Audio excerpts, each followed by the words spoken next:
Dobar dan, hvala lijepo na prisustvu.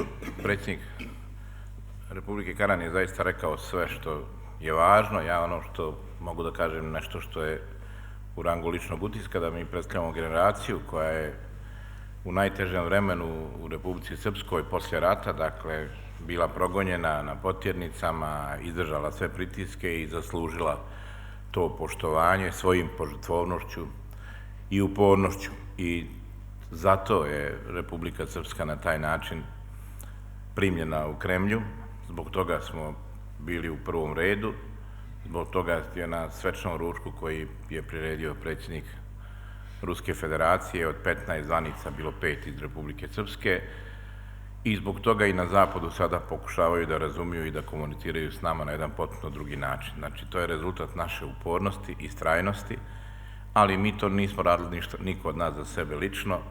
Dokaz je i način na koji je gospodin Dodik doveo do izbora predsjednika Karana na ovu funkciju.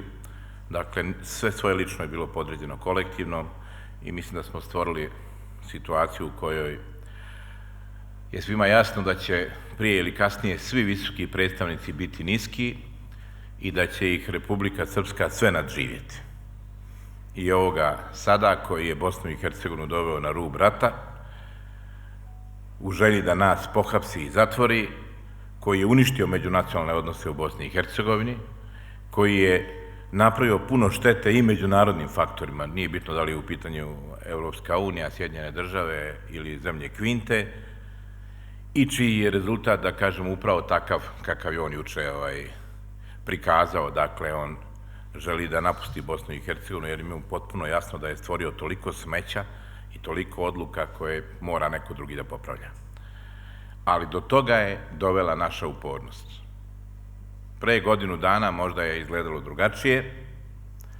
Pre godinu dana smo u drugačijim okolnostima putovali pod potjernicom na 80 godina od dana pobjede, gdje je također Republici Srpskoj ukazano poštovanje i gdje je gospodin Dodik od svih svjetskih državnika, kojih je bilo 30-ak, sjedio u svečanoj loži, a sada je čitava Republika Srpska, da kažemo, sa svojim predstavnicima bila u svečanoj loži i to nije sigurno zato što smo dobili na lotu, nego zato što su svi ljudi u Kremlju i predsjednik bude procijenili da imamo i snagu karaktera i da smo sposobni da izdržimo sve izazove.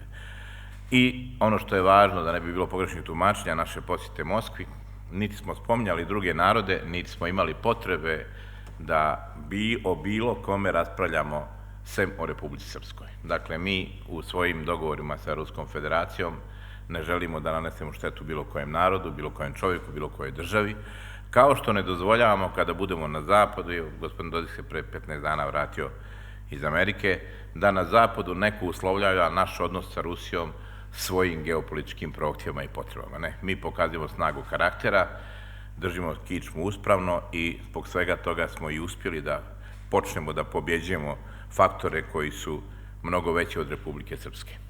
Hvala lijepo.